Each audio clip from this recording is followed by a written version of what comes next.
Good morning, students. In this video, we will do the questions regarding the preparation of capital accounts and the balance sheet in the retirement of partner.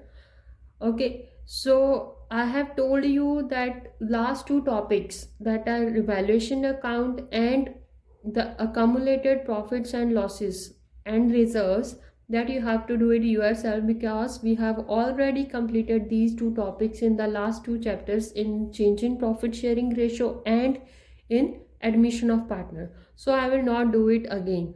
Okay, so I will do the questions from the preparation only. So I have picked three questions to complete in this video. I try my best to cover all the topics, all the different type of topics. Okay, if you are having facing any problem, you can message me. So we will start with the question number 37. I am following the 2018 edition TS Garewal. So I have picked the question from it. Question number 37. NSGR partners sharing profits in 2:3:5. 2:3:5. So this is the old ratio. On 31st March 2016, their balance sheet was as under. So this is the balance sheet. These are the capitals. General reserve is given. Debtors provision is also there. P&L account written on the asset side. So this is a debit balance. So this is a loss. Okay. This P&L account and general reserve, that is to be divided in the old ratio to the old partners in the capital accounts. Clear? So these are the adjustments. So we will read first of all debtors 6,000 will be written off as bad debts is given. Provision on the debtors for bad and doubtful debts is also given. So bad debts and provision to both are given. Then patents completely written off.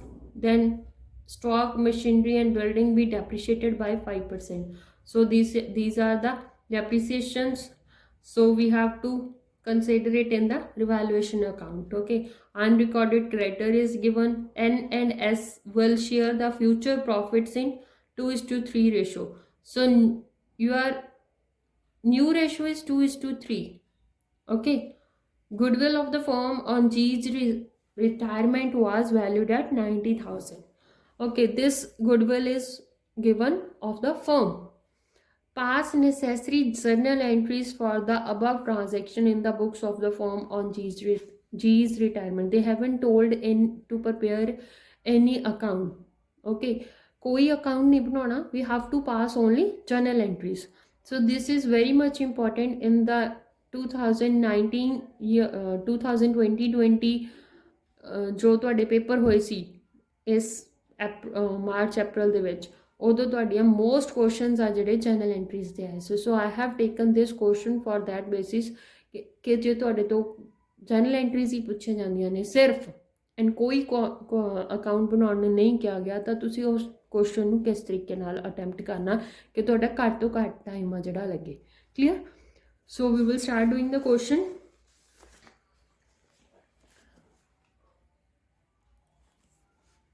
So first of all, your old ratio is 2:3. NSGR partners old ratio is 2:3 and new ratio is 2:3. That is given. Okay, for your benefit I have done the calculation of gaining ratio, but still you can do it because G is retired and your new ratio will be the same by the first case. So your new ratio will be the gaining ratio only. Clear?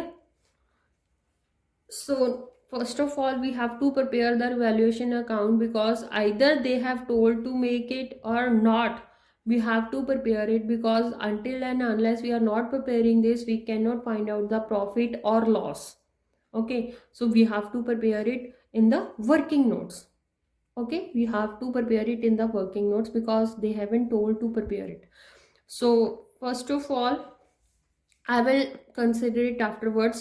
First we will take the patents, this B part. Okay, patents will be completely written off. So earlier patents in the balance sheet was 90,000. So now they are completely written off, खत्म हो गए, तो सारी दी सारी value ਜਿਹੜੀ ਤੁਹਾਡੀ nil ਹੋ ਗਈ, ਤਾਂ ਆਪਣੀ ਰਿਡਕਸ਼ਨ ਜਿਹੜੀ ਹੋਈ ਆ, ਰਿਡਿਊਸ ਇਨ ਐਸੈਟਸ ਹੋਇਆ 2 patents 90,000. then stock machinery and building will be depreciated by 5%. So ਤਿੰਨਾਂ ਦੀ ਆਪਾਂ 5% ਲਗਾ ਦਿੰਨੀ ਆ. Stock 4,50,000 into 5 1,50,000 into 5% 7,500. then machinery ਦਾ ਵੀ 5% ਕਰ ਦਾਂਗੇ, ਬਿਲਡਿੰਗ ਦਾ ਵੀ 5% ਕਰ ਦਾਂਗੇ, ਠੀਕ ਹੈ. then they said an unrecorded creditor of 30,000 will be taken into account. so unrecorded liability ਆ ਜਿਹੜੀ ਤੁਹਾਡੀ ਉਹ ਡੈਬਿਟ ਸਾਈਡ ਤੇ ਪੈਂਦੀ ਹੁੰਦੀ ਆ, ਉਹ ਆਪਾਂ ਪਾਤੀ ਆ. then now I will consider this point. ਹੁਣ ਤੁਸੀਂ ਇਹ ਮੈਂ ਤੁਹਾਨੂੰ ਵੈਸੇ ਆਲਰੇਡੀ ਕਲੀਅਰ ਕੀਤਾ ਹੋਇਆ ਰਿਵੈਲੂਏਸ਼ਨ ਨਾਲ ਅਕਾਊਂਟ ਵਾਲੇ ਚੈਪਟਰ ਟੌਪਿਕ ਦੇ ਵਿੱਚ, ਤੁਸੀਂ ਉੱਥੋਂ ਵੀ ਸਮਝ ਲਿਓ, ਇੱਥੇ ਵੀ ਤੁਹਾਨੂੰ ਮੈਂ ਦੁਬਾਰਾ ਸਮਝਾ ਦਿੰਦੀ ਹਾਂ. then debtors are given 1,35,000 and provision is also there 15,000. first of all you will not consider this provision that is given in the balance sheet. You have to consider the additional information. So they have given debtors of 6,000 will be written off as bad debts. So for, like you have to do like we are doing in the +1 class. Okay, I have told you how to prepare it. So first of all debtors are 1,35,000. you have to minus the bad debts. by minus it will be 1,29,000. ਹੁਣ ਜਿਹੜੀ ਤੁਹਾਡੀ ਇਹ value ਆਈ ਆ, ਇਹਦੇ ਤੇ ਤੁਸੀਂ ਜਿਹੜੀ ਇਹ ਤੁਸੀਂ ਉਹਨਾਂ ਨੇ ਪ੍ਰੋਵੀਜ਼ਨ ਕਹੀ ਹੋਈ ਆ 5% ਉਹਨਾਂ ਨੇ ਕਿਹਾ ਸੀ ਮੇਨਟੇਨ ਕਰਨੀ ਹੈ ਨਾ ਆਪਾਂ, ਸੋ ਇਹਦੇ ਤੇ ਆਪਾਂ 5% ਲਗਾ ਦੇਣੀ, ਠੀਕ ਹੈ. ਹੁਣ ਤੁਹਾਡੇ ਡੈਟਰਸ ਆ ਜਿਹੜੇ ਇਹ ਆ ਗਏ.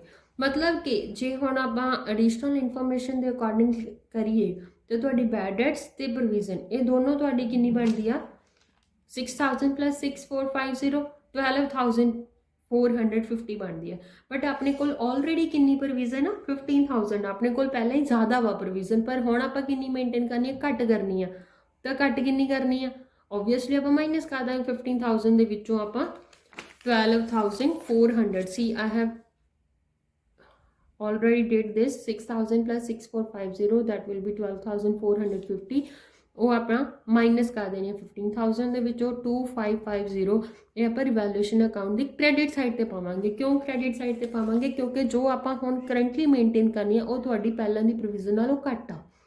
ਜੇ ਤੁਹਾਡੀ ਇਹ ਪ੍ਰੋਵੀਜ਼ਨ ਜ਼ਿਆਦਾ ਹੁੰਦੀ ਪਹਿਲਾਂ ਵਾਲੀ ਪ੍ਰੋਵੀਜ਼ਨ ਨਾਲੋਂ, ਫਿਰ ਤੁਸੀਂ 2 ਵਾਲੀ ਸਾਈਡ ਤੇ ਪਾਉਣੀ ਸੀ, ਡੈਬਿਟ ਕਰਨਾ ਸੀ ਇਹਨੂੰ. ਕਲੀਅਰ?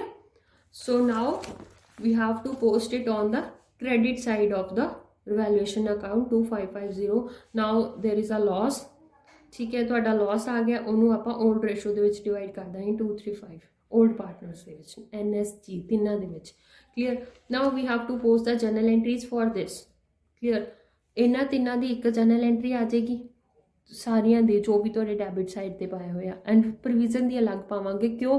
ਕਿਉਂਕਿ ਉਹਦੇ ਵਿੱਚ ਬੈਡ ਡੈਟਸ ਵੀ ਹੈਗੇ ਆ, ਪ੍ਰੋਵੀਜ਼ਨ ਵੀ ਹੈਗੀ ਆ, ਐਂਡ ਆਪਣੇ ਕੋਲ ਓਲਡ ਪ੍ਰੋਵੀਜ਼ਨ ਵੀ ਸੀਗੀ. Clear? So first of all we have to post the journal entry for this. Provision for doubtful debt account, ਹੁਣ ਆਪਾਂ ਸਾਰੀ ਦੀ ਸਾਰੀ ਅਮਾਊਂਟ ਇਹਦੇ ਵਿੱਚੋਂ ਮਾਈਨਸ ਕੀਤੀ ਹੈ ਨਾ, ਸੋ ਇਹਨੂੰ ਆਪਾਂ ਡੈਬਿਟ ਕਰਾਂਗੇ. ਕੀ ਮਾਈਨਸ ਕੀਤਾ, 2 ਬੈਡ ਡੈਟਸ ਅਕਾਊਂਟ. ਕਲੀਅਰ? ਉਹਦੇ ਵਿੱਚੋਂ ਕੱਢਿਆ, ਦੈਨ ਨਿਊ ਪ੍ਰੋਵੀਜ਼ਨ ਕੱਢੀ ਆ, ਦੈਨ ਆਪਾਂ ਰਿਵੈਲੂਏਸ਼ਨ ਅਕਾਊਂਟ ਦੇ ਵਿੱਚ ਪਾਇਆ ਵਾ. ਕਲੀਅਰ? ਦੈਨ ਆਪਣੇ ਕੋਲ ਡੈਬਿਟ ਸਾਈਡ ਤੇ ਜਿੰਨੀ ਆਈਟਮਸ ਸੀ ਆਪਾਂ ਉਹਦੀ ਐਂਟਰੀ ਪਾ ਦਾਂਗੇ. Revaluation account debit to patents to stock to machinery to building to unrecorded creditors, ਸਾਰਿਆਂ ਨੂੰ ਆਪਾਂ ਪਾਤਾ, ਉਹਦੀ ਐਂਟਰੀ ਪਾਤੀ. ਦੈਨ ਆਪਣੇ ਕੋਲ ਲਾਸ ਆਇਆ ਸੀ ਰਿਵੈਲੂਏਸ਼ਨ ਦਾ. ਹੁਣ ਲਾਸ ਆਇਆ ਸੀ ਤਾਂ ਉਹ ਬਾਏ ਵਾਲੀ ਸਾਈਡ ਤੇ ਸੀਗਾ, ਤਾਂ ਕੈਪੀਟਲ ਅਕਾਊਂਟਸ ਨੂੰ ਆਪਾਂ ਡੈਬਿਟ ਕਰਾਂਗੇ. ਠੀਕ ਹੈ? ਰਿਵੈਲੂਏਸ਼ਨ ਆ ਜਿਹੜਾ ਤੁਹਾਡਾ ਉਹ ਕ੍ਰੈਡਿਟ ਹੋਏਗਾ. ਤੁਹਾਨੂੰ ਜਰਨਲ ਐਂਟਰੀਜ਼ ਆ ਜਿਹੜੀਆਂ ਜਰਨਲ ਐਂਟਰੀਜ਼ ਕੰਪੋਜ਼ ਕਰਨੀਆਂ ਤਾਂ ਮੈਂ ਸਿਖਾਈਆਂ ਹੋਈਆਂ ਨੇ, ਉਸੇ ਤਰੀਕੇ ਨਾਲ ਹੀ ਕਰਨਾ. ਠੀਕ ਹੈ? ਇੱਥੇ ਤੱਕ ਤੁਹਾਡੀਆਂ ਹੋ ਗਈਆਂ ਸਾਰੀਆਂ ਐਂਟਰੀਜ਼. ਕਲੀਅਰ ਹੈ? ਇੱਥੇ ਕੋਈ ਡਾਊਟ ਤਾਂ ਨਹੀਂ ਹੈ? ਇਹ ਤੁਹਾਡੀਆਂ ਜਰਨਲ ਐਂਟਰੀਜ਼ ਤੁਸੀਂ ਰਿਵੈਲੂਏਸ਼ਨ ਅਕਾਊਂਟ ਦੀਆਂ ਪਾਤੀਆਂ. ਹੁਣ ਆਪਣੇ ਕੋਲ ਆ ਗਈ ਐਂਟਰੀ ਗੁੱਡਵਿਲ ਦੀ. Now we have 90,000 goodwill in the question. Goodwill of the firm ਦੀ ਗੁੱਡਵਿਲ ਕਿੰਨੀ ਹੈ, 90,000, ਐਂਡ ਗੇਨਿੰਗ ਰੇਸ਼ੋ ਇਜ਼ 2:3. ਠੀਕ ਹੈ? ਜਦੋਂ ਆਪਣੇ ਕੋਲ ਕੋਈ ਉਹਨਾਂ ਨੇ ਮੈਥਡ ਨਹੀਂ ਦੱਸਿਆ ਹੁੰਦਾ ਤਾਂ ਤੁਸੀਂ ਹਮੇਸ਼ਾ method gaining partners to retiring partner ਦੀ ਹੀ ਐਂਟਰੀ ਪਾਉਣੀ ਹੈ, ਐਡਜਸਟਮੈਂਟ ਐਂਟਰੀ ਹੀ ਪਾਉਣੀ ਹੈ. Clear? until and unless they haven't given to show the to have to open the goodwill account. Clear? So N's capital account debit, S capital account debit, both are gaining partners and G is retiring partner. ठीक है। N's capital account debit, S capital account debit to G's capital account. G ਦੀ capital account ਨੂੰ ਆਪਾਂ ਜੀ ਨੂੰ ਆਪਾਂ credit ਕਰਨਾ because ਉਹ ਰਿਟਾਇਰ ਹੋ ਰਿਹਾ। ਹੁਣ 90,000 ਆਪਾਂ ਨੂੰ ਟੋਟਲ ਫਰਮ ਦੀ ਗੁੱਡਵਿਲ ਦਿੱਤੀ ਸੀ, ਉਹਦਾ ਸ਼ੇਅਰ ਕਿੰਨਾ ਸੀ 5/10, 235 ਰੇਸ਼ੋ ਹੈ ਨਾ, 5/10, ਤਾਂ ਉਹਦਾ ਸ਼ੇਅਰ ਕਿੰਨਾ ਬਣ ਰਿਹਾ 45,000। ਠੀਕ ਹੈ, 45,000 ਨੂੰ ਆਪਾਂ 2:3 ਰੇਸ਼ੋ ਦੇ ਵਿੱਚ ਡਿਵਾਈਡ ਕਰ ਦੇਣਾ ਐਨ ਤੇ ਐਸ ਦੇ ਵਿੱਚ। ਕਲੀਅਰ। ਦੈਨ ਹੁਣ ਆਪਾਂ ਇਹ ਸਾਰੀਆਂ ਐਂਟਰੀਜ਼ ਪਾਤੀਆਂ। ਹੁਣ ਆਪਣੇ ਕੋਲ ਮੈਂ ਤੁਹਾਨੂੰ ਪਹਿਲਾਂ ਹੀ ਦੱਸਿਆ ਸੀ ਆਪਣੇ ਕੋਲ ਜਨਰਲ ਰਿਜ਼ਰਵ ਆ ਜਿਹੜੇ ਆਪਾਂ ਇਹ ਡਿਸਟਰੀਬਿਊਟ ਕਰਨੇ ਆ, P&L ਅਕਾਊਂਟ ਆ ਜਿਹੜਾ ਉਹ ਡਿਸਟਰੀਬਿਊਟ ਕਰਨਾ। ਠੀਕ ਹੈ, ਇੱਕ ਐਂਟਰੀ ਹੋਰ ਪਾਉਣੀ ਆ ਮੈਂ ਤੁਹਾਨੂੰ ਬਾਅਦ ਵਿੱਚ ਦੱਸੂਗੀ। ਜਨਰਲ ਰਿਜ਼ਰਵ ਦੀ ਐਂਟਰੀ ਆ ਜਿਹੜੀ ਤੁਹਾਡੀ ਜਨਰਲ ਰਿਜ਼ਰਵ ਲਾਇਬਿਲਿਟੀ ਸਾਈਡ ਤੇ ਆ, ਤੁਹਾਡਾ ਡੈਬਿਟ ਹੁੰਦਾ general reserve account debit to N's capital to S capital to G's capital, ਉਹਨੂੰ ਆਪਾਂ 2:3 ਰੇਸ਼ੋ ਦੇ ਵਿੱਚ ਡਿਵਾਈਡ ਕਰਤਾ ਓਲਡ ਰੇਸ਼ੋ ਦੇ ਵਿੱਚ। ਦੈਨ P&L ਅਕਾਊਂਟ ਤੁਹਾਡਾ ਐਸੈਟ ਸਾਈਡ ਤੇ ਆ ਤਾਂ ਇਹ ਤੁਹਾਡਾ ਕ੍ਰੈਡਿਟ ਹੋਏਗਾ, ਪਾਰਟਨਰਸ ਡੈਬਿਟ ਹੋਣਗੇ, ਤੇ ਇਹਨੂੰ ਵੀ ਆਪਾਂ 2:3 ਰੇਸ਼ੋ ਦੇ ਵਿੱਚ ਡਿਵਾਈਡ ਕਰਤਾ 75,000 ਨੂੰ। ਹੁਣ ਇੱਕ ਤੁਸੀਂ ਐਂਟਰੀ ਪਾਉਣੀ ਆ G's capital account debit to G's loan account. ਮੈਂ ਤੁਹਾਨੂੰ ਫਸਟ ਵੀਡੀਓ ਦੇ ਵਿੱਚ ਇਸ ਚੈਪਟਰ ਦੀ ਫਸਟ ਵੀਡੀਓ ਦੇ ਵਿੱਚ ਸਮਝਾਇਆ ਸੀ ਕਿ ਜਦੋਂ ਤੁਹਾਡਾ ਕੋਈ ਵੀ partner when any partner retiring from the firm, ਉਹਦਾ ਬੈਲੈਂਸ ਕੈਰੀ ਡਾਊਨ ਨਹੀਂ ਆਉਂਦਾ ਹੁੰਦਾ। ਕਿਉਂ? ਕਿਉਂਕਿ ਉਹ ਕੰਟੀਨਿਊ ਨਹੀਂ ਕਰ ਰਿਹਾ, ਖਤਮ ਹੋ ਗਿਆ, ਉਹ ਆਪਣੀ ਉਹਦੀ ਪਾਰਟਨਰਸ਼ਿਪ ਆ ਜਿਹੜੀ ਖਤਮ ਹੋ ਗਈ ਆ, ਠੀਕ ਆ, ਫਰਮ ਦੇ ਨਾਲ। ਤਾਂ ਹੁਣ ਉਹਦਾ ਜਿਹੜਾ ਬੈਲੈਂਸ ਬਣਦਾ ਉਹ ਆਪਾਂ ਉਹਨੂੰ ਟ੍ਰਾਂਸਫਰ ਕਰਨਾ ਵਾ। ਆਈਦਰ ਜੇ ਆਪਾਂ ਕੈਸ਼ ਦੇ ਸਕਦੇ ਹਾਂ ਤਾਂ ਆਪਾਂ ਨਾਲ ਦੀ ਨਾਲ ਸਾਰਾ ਕੈਸ਼ ਦੇ ਦਿੰਦੇ ਹਾਂ ਜਾਂ ਚੈੱਕ ਦੇ ਥਰੂ ਪੇਮੈਂਟ ਕਰ ਦਿੰਦੇ ਹਾਂ।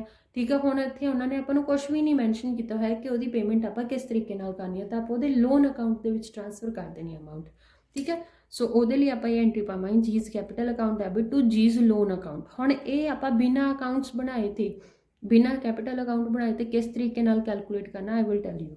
ਠੀਕ ਹੈ, ਸਭ ਤੋਂ ਪਹਿਲਾਂ ਤੁਸੀਂ ਜੀ ਦੀ ਕੈਪੀਟਲ ਦੇਖੋ ਕਿੰਨੀ ਆ, 4,50,000 ਉਹਦੀ ਕੈਪੀਟਲ ਆ ਜਿਹੜੀ ਗਿਵਨ ਆ। ਠੀਕ ਹੈ, 4,50,000 ਦੇ ਵਿੱਚ ਹੁਣ ਤੁਸੀਂ ਇਹ ਦੇਖਣਾ ਜੀ ਕਿੱਥੇ ਕਿੱਥੇ ਤੁਹਾਡਾ ਡੈਬਿਟ ਹੋ ਰਿਹਾ, ਕਿੱਥੇ ਕਿੱਥੇ ਤੁਹਾਡਾ ਕ੍ਰੈਡਿਟ ਹੋ ਰਿਹਾ। ਜੇ ਤਾਂ ਡੈਬਿਟ ਹੋ ਰਿਹਾ ਵਾ, ਠੀਕ ਹੈ, ਜਿੱਦਾਂ ਦੇਖੋ ਆਹ ਤੁਹਾਡਾ ਡੈਬਿਟ ਹੋ ਰਿਹਾ ਨਾ, ਉਹ ਤੁਸੀਂ ਮਾਈਨਸ ਕਰ ਦਿਓ ਕਿਉਂ ਲਾਸ ਸੀਗਾ ਡੈਫੀਨੇਟਲੀ।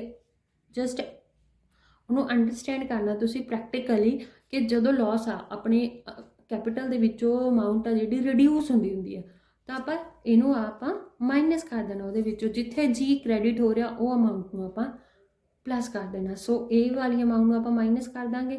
ਦੈਨ ਆ ਤੁਹਾਡੀ ਗੁੱਡਵਿਲ ਦੀ ਐਡਜਸਟਮੈਂਟ ਇਹਨੂੰ ਮਿਲਦੀ ਹੁੰਦੀ ਹੈ ਨਾ ਅਮਾਊਂਟ, ਕਿਉਂਕਿ ਇਹਨੇ ਸੈਕਰੀਫਾਈਸ ਕੀਤਾ ਵਾ, ਦੂਸਰਿਆਂ ਨੂੰ ਆਪਣਾ ਸ਼ੇਅਰ ਦੇਤਾ, ਤੇ ਆਪਾਂ ਪਲੱਸ ਕਰ ਦਾਂਗੇ। ਦੈਨ ਤੁਹਾਡੇ ਕੋਲ ਇੱਥੇ ਜੀ ਕ੍ਰੈਡਿਟ ਹੋਇਆ ਇਹ ਵੀ ਪਲੱਸ ਕਰਾਂਗੇ, ਇੱਥੇ ਤੁਹਾਡੇ ਕੋਲ ਡੈਬਿਟ ਹੋਇਆ ਇਹਨੂੰ ਆਪਾਂ ਮਾਈਨਸ ਕਰਾਂਗੇ। ਠੀਕ ਹੈ, I have already did it, how to do it.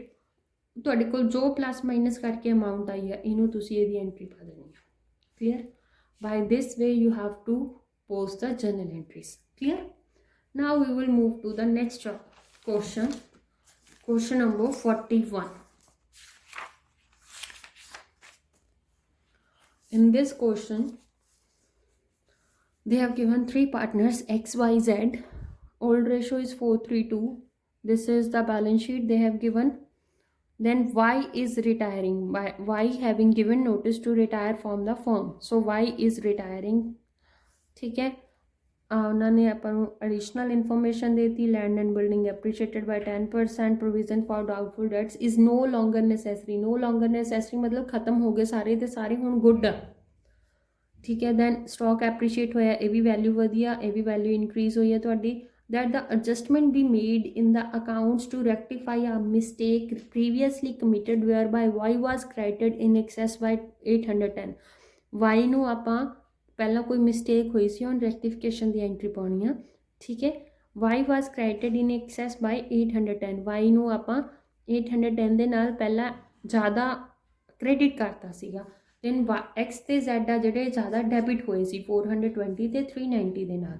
ਹੁਣ ਆਪਾਂ ਇਹਦੀ ਜਨਰਲ ਐਂਟਰੀ ਪਾਵਾਂਗੇ, ਆਪਾਂ ਪਾਵਾਂਗੇ ਪਾਰਟਨਰਸ ਕੈਪੀਟਲ ਅਕਾਊਂਟ ਦੇ ਵਿੱਚ। ਠੀਕ ਹੈ, goodwill of the firm fixed at 5400। Firm ਦੀ ਗੁੱਡਵਿਲ ਦਿੱਤੀ ਹੋਈ ਹੈ 5400। Y's share of the same be adjusted to that X and Z were going to share in the ratio 2:1। ਹੁਣ ਆਪਣੇ ਕੋਲ ਕਿਹੜੀ ਰੇਸ਼ੋ ਦੇ ਵਿੱਚ ਉਹ ਐਡਜਸਟ ਕਰਨਗੇ 2:1। ਦੈਟ ਮੀਨਸ ਇਹ ਤੁਹਾਡੀ ਕੀ ਆ, ਇਹ ਤੁਹਾਡੇ ਕੋਲ ਗੇਨਿੰਗ ਰੇਸ਼ੋ ਆ। ਵੈਸੇ ਬੇਸਿਕਲੀ ਉਹਨਾਂ ਨੇ ਕਲੀਅਰ ਨਹੀਂ ਦੱਸਿਆ, ਮੋਲਡਰ ਲੈਂਗੁਏਜ ਦੇ ਵਿੱਚ ਦੱਸਿਆ, ਤਾਂ ਇਹ ਤੁਹਾਡੇ ਕੋਲ ਗੇਨਿੰਗ ਰੇਸ਼ੋ ਆ। बट स्टिल जे तुहानू नहीं भी कन्फ्यूजन हो रही है तो तुसी जे तुहानू लगदा कि ये कोई नहीं हैगी दूसरी या नहीं पता लगदा तो उन्होंने लाइन में दोबारा पढ़ सकते हो। अदरवाइज जे तुहानू लगदा भी है कि न्यू रेशो है फिर भी तुहाडे कोल न्यू रेशो आ जिहड़ी गेनिंग रेशो दे इक्वल ही आएगी क्योंकि होर कोई इन्फॉर्मेशन नहीं दसी हुई। ठीक है 4:2 और 4:2 इज इक्वल टू 2:1 तो अड्डी वो भी सेम ही है। ठीक है then it was decided by x and y to settle y's account immediately on his retirement। immediately मतलब जदे सेटल कर दिया तो कैश पे कर दिया। क्लियर कैश और bank whatever is given in the question they have said cash at bank तो आप बैंक के थ्रू पेमेंट करांगे। ठीक है now we will start doing it.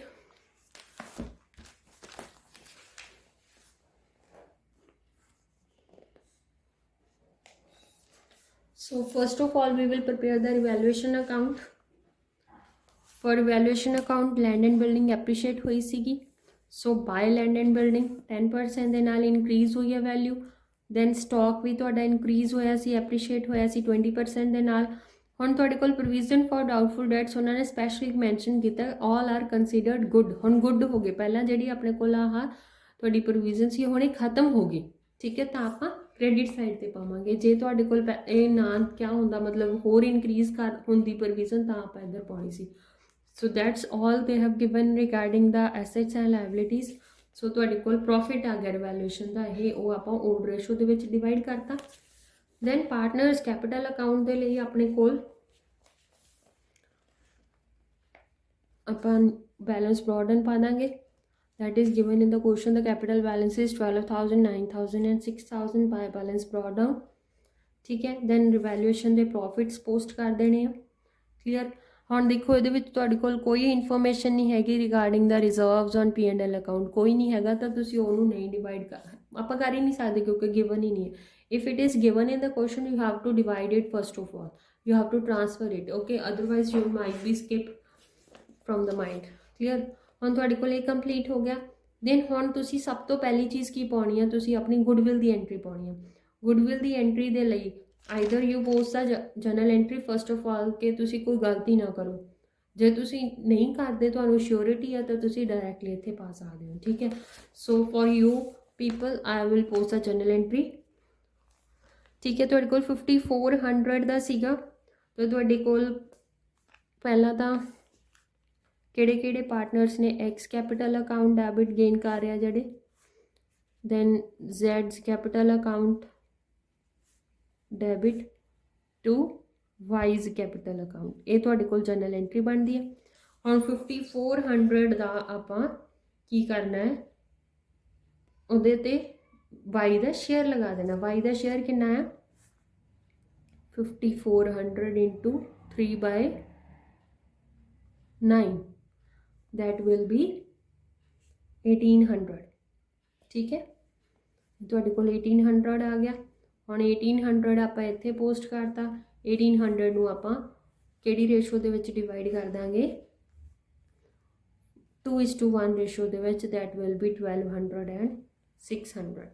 ਠੀਕ ਹੈ ਇਹ ਤੁਹਾਡੀ ਜਨਰਲ ਐਂਟਰੀ ਬਣ ਗਈ। ਹੁਣ ਇਹਦੇ ਤੋਂ ਆਪਾਂ ਇਹਦੇ ਵਿੱਚ ਪਾਰਟਨਰਸ ਕੈਪੀਟਲ ਅਕਾਊਂਟ ਵਿੱਚ ਪੋਸਟ ਕਰਨਾ ਹੈ। ਇੱਥੇ ਆ ਜਾਏਗਾ ਬਾਈ ਐਕਸ ਕੈਪੀਟਲ ਅਕਾਊਂਟ ਬਾਈ ਜ਼ੈਡਸ ਕੈਪੀਟਲ ਅਕਾਊਂਟ ਕਿਹੜੇ ਕਾਲਮ ਦੇ ਵਿੱਚ ਆਏਗਾ ਵਾਈ ਦੇ ਕਾਲਮ ਦੇ ਵਿੱਚ 1200 ਤੇ 600। ਇੱਧਰ ਆਪਾਂ ਪੋਸਟ ਕਰਾਂਗੇ ਟੂ वाइज कैपिटल अकाउंट। ठीक है एक्स ते जैड के column they which 1200 and 600। Clear हुण तुसीं इहदी पाउणी एंट्री जिहड़ी तुहाडी मिसटेक हुई सी रैक्टिफिकेशन दी।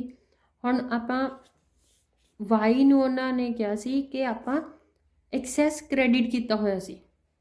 ठीक है तो हुण उहदी एंट्री पा दांगे आपां एक्सैस जिहड़ा डैबिट होया वा एक्स इत्थे आ जाएगा तो सॉरी वाई एक्सैस होया सी ना वाई डैबिट हो जाऊगा। ऑब्वियसली एक्सैस क्रेडिट सीगा तो वाई डैबिट हो जाऊगा तो क्रेडिट कौन होणगे एक्स ए जेड। ठीक है so by Y's capital account to X capital to जेड्स कैपिटल तो हुण इत्थे एक्स ते जेड दे विच पा दांगे इत्थे तुसीं वाई दे विच पा दोगे। इत्थे टोटल करके देख लो 810 आउंदा। ठीक है then ਤੁਹਾਡੇ ਕੋਲੇ ਸਾਰੀ ਐਂਟਰੀਜ਼ ਹੋ ਗਈਆਂ ਕੰਪਲੀਟ। ਹੁਣ ਤੁਸੀਂ ਕੀ ਕਰਨਾ ਹੈ ਇਹਨਾਂ ਦਾ ਕਰਨਾ ਹੈ ਟੋਟਲ ਕਰ ਲਿਆ। ਉਸ ਤੋਂ ਜਿਵੇਂ ਤੁਸੀਂ ਬੈਲੈਂਸ ਫਾਈਂਡ ਆਊਟ ਕਰਦੇ ਹੋ ਉਸੇ ਤਰੀਕੇ ਨਾਲ ਹੀ ਬੈਲੈਂਸ ਫਾਈਂਡ ਆਊਟ ਕਰਨਾ। ਜਿਹੜਾ x ਤੇ z ਦਾ ਬੈਲੈਂਸ ਆਏਗਾ ਉਹਨੂੰ ਤਾਂ ਤੁਸੀਂ ਲਿਖੋਗੇ by two balance carry down, but ਜਿਹੜਾ ਤੁਹਾਡਾ y ਦਾ ਬੈਲੈਂਸ ਆਏਗਾ that you should write wise loan account. ਠੀਕ ਹੈ, clear. Sorry, wise loan is given in the question that is 20,000, ਉਹ ਤੁਸੀਂ ਡਾਇਰੈਕਟਲੀ ਇੱਥੇ ਪਾਤਾ, ਬਟ ਉਹਨਾਂ ਨੇ ਕਿਹਾ ਸੀ ਵਾਈਜ਼ ਅਕਾਊਂਟ ਇਮੀਡੀਏਟਲੀ ਆਪਾਂ ਸੈਟਲ ਕਰਨਾ। ਆ ਤਾਂ ਆਪਾਂ 20,000 ਇੱਥੇ ਕਰਤਾ। ਹੁਣ ਤੁਸੀਂ ਇਹ ਦੇਖਣਾ ਹੈ ਕਿ ਵਾਈ ਦਾ ਬੈਲੈਂਸ ਕਿੱਧਰ ਨਿਕਲਦਾ, ਆਈਦਰ ਦਿਸ ਔਰ ਦਿਸ। ਜ਼ਰੂਰੀ ਨਹੀਂ ਹੈ ਕਿ ਉਹ 2 ਵਾਲੀ ਸਾਈਡ ਤੇ ਹੀ ਨਿਕਲੂਗਾ, ਜਿੱਦਾਂ ਬੈਲੈਂਸ ਕੈਰੀ ਡਾਊਨ ਬਾਕੀਆਂ ਦੇ ਨਿਕਲਦੇ ਆ, ਉਹ ਇੱਧਰ ਵੀ ਹੋ ਸਕਦਾ। ਜੇ ਤੁਹਾਡਾ ਬੈਲੈਂਸ ਇੱਧਰ ਨਿਕਲਦਾ ਵਾ ਤਾਂ ਤੁਸੀਂ ਇੱਧਰ ਬਾਈ ਬੈਂਕ ਅਕਾਊਂਟ ਇੱਧਰ ਲਿਖ ਦੇਣਾ, ਜੇ ਤੁਹਾਡਾ ਬੈਲੈਂਸ ਇੱਧਰ ਨਿਕਲਦਾ ਤਾਂ ਇੱਥੇ 2 ਬੈਂਕ ਅਕਾਊਂਟ ਲਿਖ ਦੇਣਾ। ਹੁਣ ਤੁਹਾਡਾ ਬੈਲੈਂਸ ਹੈ 20,000, ਆਪਾਂ ਕੁਐਸਚਨ ਦੇ ਵਿੱਚੋਂ ਪਾਇਆ ਸੀ 20,000, ਤਾਂ ਕਿ ਤੁਹਾਡਾ ਬੈਲੈਂਸ ਆ ਜਿਹੜਾ ਇੱਧਰ ਨਿਕਲਦਾ। ਠੀਕ ਹੈ, ਉਹਨੂੰ ਤੁਸੀਂ ਬਾਈ ਬੈਂਕ ਲਿਖ ਦੇਣਾ। ਕਲੀਅਰ, ਇਹ ਤੁਹਾਡਾ ਬੈਲੈਂਸਿੰਗ ਫਿਗਰ ਆਈ ਆ Y the. Now we have to prepare the balance sheet. For the balance sheet, first of all, creditors are the same, कोई अनरिकॉर्डेड वगैरह कुछ नहीं सी, एज इट इज़ पाता। कैपिटल अकाउंट्स आ ਜਿਹੜੇ ਆਪਣੇ x ਤੇ z ਦੇ ਆਪਾਂ ਪਾਤੇ।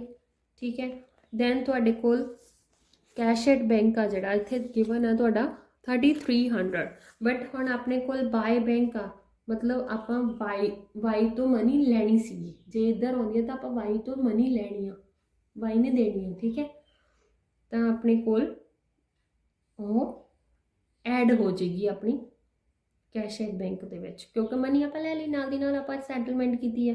ਜੇ ਇੱਧਰ ਆਉਂਦਾ ਦੈਟ ਮੀਨਸ ਉਹ ਆਪਾਂ ਪਾਰਟਨਰਸ ਨੂੰ ਦੇਣੀ ਆ ਅਮਾਊਂਟ। ਠੀਕ ਹੈ, ਫਰਮ ਨੇ ਦੇਣੀ ਆ, ਉਹਨਾਂ ਦਾ ਇੰਨਾ ਬੈਲੈਂਸ ਨਿਕਲਦਾ ਹੈ।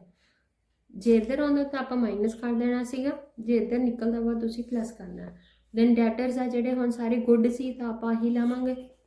ਸਟਾਕ ਤੁਹਾਡਾ ਇਨਕਰੀਜ਼ ਹੋਇਆ ਸੀ ਉਹ ਤੁਸੀਂ ਐਡ ਕਰ ਦੇਣਾ। ਪਲਾਂਟ ਐਂਡ ਮਸ਼ੀਨਰੀ ਸੇਮ ਸੀ, ਲੈਂਡ ਐਂਡ ਬਿਲਡਿੰਗ ਵੀ ਇਨਕਰੀਜ਼ ਹੋਈ ਸੀ, ਉਹ ਵੀ ਤੁਸੀਂ ਐਡ ਕਰ ਦੇਣੀ ਹੈ, ਤਾਂ ਤੁਹਾਡਾ ਟੋਟਲ ਆ ਜਿਹੜਾ ਆ ਗਿਆ। Clear, now we will move to the last question of this topics, that is question number 44. XYZ are partners, 3:1 ratio, old ratio is given, these are the liabilities and these are the asset. In this question, workman compensation reserve is also given, investment fluctuation reserve is also given, investment market value is also given, advertisement expenditure, goodwill, all are given. So I have tried my best to cover all the topics that will might be confuse you. Okay, ਕਿ ਉਹਨਾਂ ਨੂੰ ਇੱਕ ਵਾਰ ਮੈਂ ਤੁਹਾਨੂੰ ਆਪਣੇ ਆਪ ਕਰਕੇ ਸਾਰੀਆਂ ਚੀਜ਼ਾਂ ਕਲੀਅਰ ਕਰ ਸਕਾਂ। Clear, so goodwill of the firm is given, patents reduced by 20%, that of machinery to 90%। ਹੁਣ ਘਟ ਕੇ ਕਿੰਨੀ ਹੋਗੀ, 90% ਹੋਗੀ, that means ਕਿੰਨੀ reduce ਹੋਈ ਆ, 10%।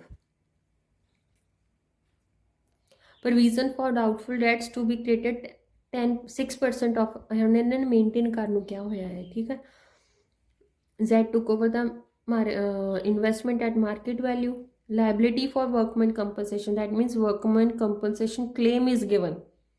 Clear, liability of 4,000 included in creditors is not to be paid, मतलब ਆਪਣੇ creditors ਆ ਜਿਹੜੇ reduce ਹੋ ਗਏ। ਹੁਣ ਉਹਨਾਂ ਨੇ ਕਿਹਾ amount due to Z to be settled on following basis। ਹੁਣ ਉਹ ਕਹਿੰਦੇ ਜਿਹੜੀ ਆ ਅਮਾਊਂਟ ਆ 5067 ਇਹ ਤਾਂ ਆਪਾਂ ਨਾਲ ਦੀ ਨਾਲ ਪੇਮੈਂਟ ਕਰ ਦੇਣੀ ਆ। 50% ਆ ਜਿਹੜਾ ਬੈਲੈਂਸ ਆ ਉਹ ਆਪਾਂ 1 ਸਾਲ ਦੇ ਵਿੱਚ ਪੇ ਕਰਨਾ ਵਾ, ਮਤਲਬ ਕਿ ਉਹਦਾ ਲੋਨ ਹੋ ਗਿਆ। ਐਂਡ ਬਾਕੀ ਦਾ ਜਿਹੜਾ ਬੈਲੈਂਸ ਆ ਉਹ ਆਪਾਂ ਬਿੱਲ ਆਫ ਐਕਸਚੇਂਜ ਦੇਣਾ 3 ਮਹੀਨੇ ਦਾ ਵਿਦਆਊਟ ਇੰਟਰਸਟ। ਮਤਲਬ ਕਿ ਜਿਹੜਾ ਟੋਟਲ ਅਮਾਊਂਟ ਜਿੰਨੀ ਵੀ ਬਣਦੀ ਆ, ਮੰਨ ਲਓ ਉਹਦੀ 10,000 ਆ, ਤਾਂ 10,000 ਦੇ ਵਿੱਚੋਂ ਪਹਿਲਾਂ ਆ ਅਮਾਊਂਟ ਆਪਾਂ ਮਾਈਨਸ ਕਰ ਦੇਣੀ ਹੈ, ਆਪਾਂ 2 ਬੈਂਕ ਪਾ ਦੇਣਾ। ਜਿਹੜਾ ਬਾਕੀ ਦਾ ਬਚਿਆ ਉਹਦਾ 50% ਆਪਾਂ 2 ਜ਼ੈਡਜ਼ ਲੋਨ ਅਕਾਊਂਟ ਪਾਵਾਂਗੇ, ਜਿਹੜਾ ਦੂਜਾ ਬਚ ਗਿਆ ਉਹਨੂੰ ਲਿਖਾਂਗੇ 2 ਬਿਲਸ ਪੇਏਬਲ। ਕਲੀਅਰ, ਉਹਨਾਂ ਨੇ ਆਪਾਂ ਨੂੰ ਕਲੀਅਰਲੀ ਦੱਸਦਾ ਹੈ। Now we will start doing the question.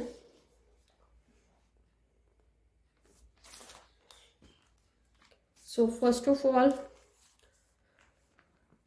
they haven't given anything regarding the new ratio or gaining ratio, just they said that Z is retiring. So first case, so old ratio is 3:1, Z is retiring, so new ratio will be 3:2, ਤਾਂ ਤੁਹਾਡੀ gaining ratio ਵੀ ਕਿੰਨੀ ਆ ਜਾਏਗੀ 3:2, ਕਿਉਂਕਿ first case ਆ, ਮੈਂ ਤੁਹਾਨੂੰ ਪਹਿਲਾਂ ਹੀ ਦੱਸਿਆ ਹੋਇਆ। ਗੁੱਡਵਿਲ ਆਫ ਦਾ ਫਰਮ ਦਿੱਤੀ ਹੋਈ ਹੈ 34,800 ਤੁਹਾਡੇ ਕੋਲ, ਉਹਦੇ ਤੇ ਆਪਾਂ Z ਦਾ ਸ਼ੇਅਰ ਲਗਾ ਦਾਂਗੇ, ਆਪਾਂ Z ਦੀ ਗੁੱਡਵਿਲ ਆ ਜਾਏਗੀ 5,800। ਠੀਕ ਹੈ, ਉਹਨਾਂ ਨੇ ਆਪਾਂ ਨੂੰ ਕਿਹਾ give necessary general entries for treatment of goodwill, prepare valuation account, capital accounts and balance sheet, ਸਭ ਕੁਝ ਬਣਾਉਣਾ ਐਂਡ ਗੁੱਡਵਿਲ ਦੀਆਂ ਐਂਟਰੀਜ਼ ਵੀ ਪਾਉਣੀਆਂ ਨੇ, ਉਹਨਾਂ ਨੇ ਜ਼ਰੂਰੀ ਕਿਹਾ ਇੱਥੇ। ਜੇ ਤੁਹਾਨੂੰ ਆਹ ਲਾਈਨ ਨਾ ਲਿਖੀ ਹੁੰਦੀ ਇਟਸ ਅਪ ਟੂ ਯੂ ਕਿ ਤੁਸੀਂ ਐਂਟਰੀਜ਼ ਪਾਉਣੀਆਂ ਕਿ ਨਹੀਂ ਪਾਉਣੀਆਂ, ਬਟ ਮੈਂ ਤੁਹਾਨੂੰ ਰਿਕਮੈਂਡ ਕਰੂੰਗੀ ਕਿ ਐਂਟਰੀਜ਼ ਪਾ ਲਿਆ ਕਰੋ ਕਿ ਉਹਦੇ ਨਾਲ ਕੋਈ ਵੀ ਤੁਸੀਂ ਮਿਸਟੇਕ ਨਹੀਂ ਕਰੋਗੇ। ਠੀਕ ਹੈ, ਦੈਨ ਹੁਣ ਗੁੱਡਵਿਲ ਦੇ ਰਿਗਾਰਡਿੰਗ ਤੁਹਾਡੇ ਕੋਲ ਗੁੱਡਵਿਲ ਦੋ ਨੇ ਇੱਥੇ, ਇੱਕ ਓਲਡ ਗੁੱਡਵਿਲ ਆ, ਇੱਕ ਤੁਹਾਡੀ ਇਹ ਵਾਲੀ ਗੁੱਡਵਿਲ ਆ, ਤੇ ਦੋਨਾਂ ਦੀਆਂ ਐਂਟਰੀਜ਼ ਪਾਉਂਗੇ। ਠੀਕ ਹੈ, ਸੋ ਓਲਡ ਗੁੱਡਵਿਲ ਦੀ ਐਂਟਰੀ ਪਹਿਲਾਂ old ratio to goodwill account 3:1 ratio ਦੇ ਵਿੱਚ ਆਪਾਂ ਡਿਵਾਈਡ ਕਰਤਾ। ਦੈਨ ਤੁਹਾਡੇ ਕੋਲ ਜਿਹੜੀ ਆਪਾਂ ਫਾਈਂਡ ਆਊਟ ਕੀਤੀ ਸੀ 5,800, ਇਹਦੀ ਆਪਾਂ ਐਡਜਸਟਮੈਂਟ ਐਂਟਰੀ ਪਾਵਾਂਗੇ। Gaining partners are X and Y, X and Y are gaining partner and Z is retiring, ਤਾਂ ਆਪਾਂ Z ਦੇ ਸ਼ੇਅਰ ਆਫ ਗੁੱਡਵਿਲ ਨੂੰ ਆਪਾਂ ਗੇਨਿੰਗ ਰੇਸ਼ੋ ਦੇ ਵਿੱਚ ਇਹਨਾਂ ਨੂੰ ਡਿਵਾਈਡ ਕਰਤਾ। Clear, so these are the journal entries for the goodwill. Now we have to prepare the revaluation account. ठीक है, for the revaluation account they said patents to be reduced by 20%. Patent reduce हो गए, अपने को patent सीगे 10,000 होते 20% लगाया 2,000 आ गया। देन मशीनरी है जी, दैट ऑफ मशीनरी टू 90% रहेगी, मतलब रिड्यूस कितनी हुई है 10%। 50,000 सी 50,000 आप 10% करता 5,000 आ गया। ठीक है, then provision for doubtful debts created at 6%, हम 6% सीगी कादे ते लगाना है 6% या 40,000 ते 6% लगाया अपने को 2,400 आ गई। ऑलरेडी प्रोविजन कितनी है ਤੁਹਾਡੇ ਕੋਲ 2,000 ਆ, then we have to deduct this 2,000 from the 2,400, that will be 400। ਹੁਣ ਤੁਹਾਡੇ ਕੋਲ ਪਹਿਲਾਂ ਦੀ ਪ੍ਰੋਵੀਜ਼ਨ ਘੱਟ ਆ, ਹੁਣ ਜ਼ਿਆਦਾ ਆਈ ਆ, ਤਾਂ ਆਪਾਂ ਡੈਬਿਟ ਸਾਈਡ ਤੇ ਪਾਵਾਂਗੇ। ਜੇ ਪਹਿਲਾਂ ਵਾਲੀ ਪ੍ਰੋਵੀਜ਼ਨ ਜ਼ਿਆਦਾ ਹੋਵੇ ਹੁਣ ਘੱਟ ਹੋਵੇ ਤਾਂ ਆਪਾਂ ਬਾਈ ਵਾਲੀ ਸਾਈਡ ਤੇ ਪਾਉਣੀ ਹੈ। ਕਲੀਅਰ, ਇਹ ਮਾਈਂਡ ਹਮੇਸ਼ਾ ਰੱਖਣਾ। Then Z took over the investments at market value। ਹੁਣ ਇਨਵੈਸਟਮੈਂਟਸ ਦੇ ਲਈ ਮੈਂ ਤੁਹਾਨੂੰ ਦੁਬਾਰਾ ਦੱਸ ਦਿੰਦੀ ਹਾਂ, ਇਨਵੈਸਟਮੈਂਟ ਫਲਕਚੁਏਸ਼ਨ ਰਿਜ਼ਰਵ ਵੀ ਹੈਗਾ। ਹੁਣ ਤੁਸੀਂ ਇਹ ਦੇਖਣਾ ਹੈ ਕਿ ਤੁਹਾਡੀ ਮਾਰਕੀਟ ਵੈਲਿਊ ਕਿੰਨੀ ਆ 17,600 ਹੈ, ਐਂਡ ਤੁਹਾਡੇ ਕੋਲ ਇਹ ਕਿੰਨੀ ਆ 15,000।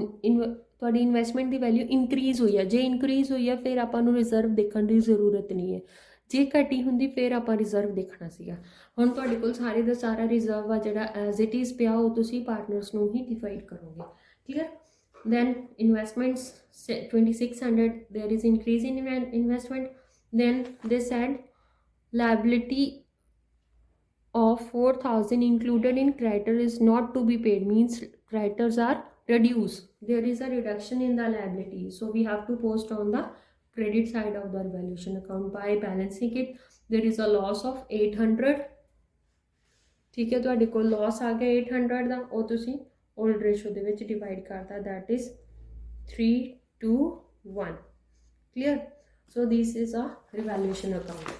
Now partners capital account, for partners capital account first of all opening balance is 68,000, 32,000 and 21,000।